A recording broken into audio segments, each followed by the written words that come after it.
This second video will explain what I learned during the research. I'm going to share the main things I learned from talking to people with learning disabilities first. Then I'll share what I learned from neurodivergent people.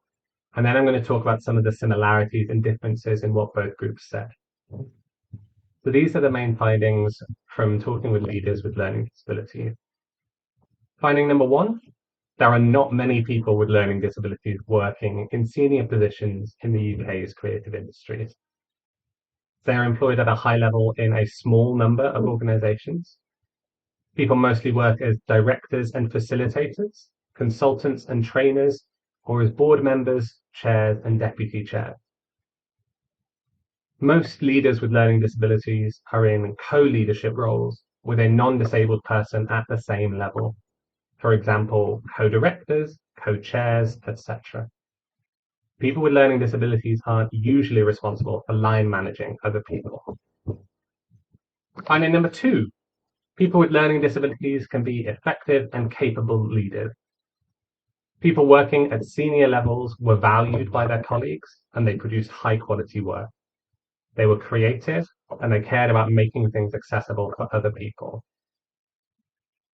The companies that people worked at also changed in good ways because they hired people with learning disabilities.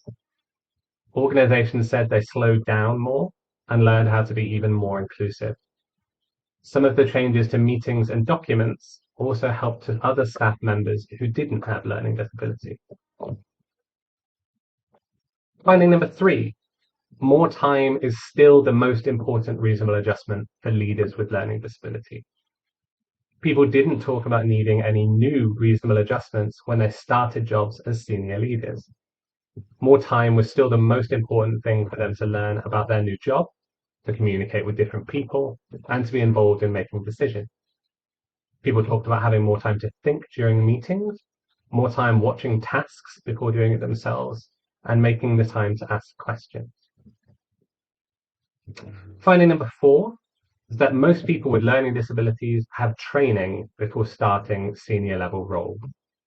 Everyone I interviewed either did an internship or a training program before they started their current job.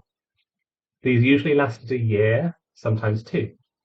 They are about the exact thing their job was going to be about, like directing, producing, group facilitation, or being a board member.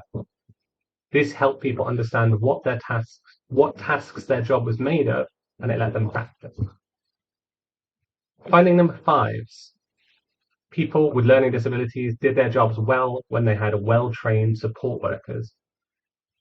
Everyone I spoke to had slightly different types of support. Everyone had their own support worker, and they helped with things like taking notes, rephrasing and repeating questions, reminders to speak up during meetings, and talking about problems. Some people also had a job coach. If support workers are people who help you do your job, then a job coach is someone who helps you understand what your job is. They helped with things like understanding why it's important to meet deadlines, how to tell your boss you need more help, and how to keep your job separate from the rest of your life. Most people had worked with multiple support workers during their careers.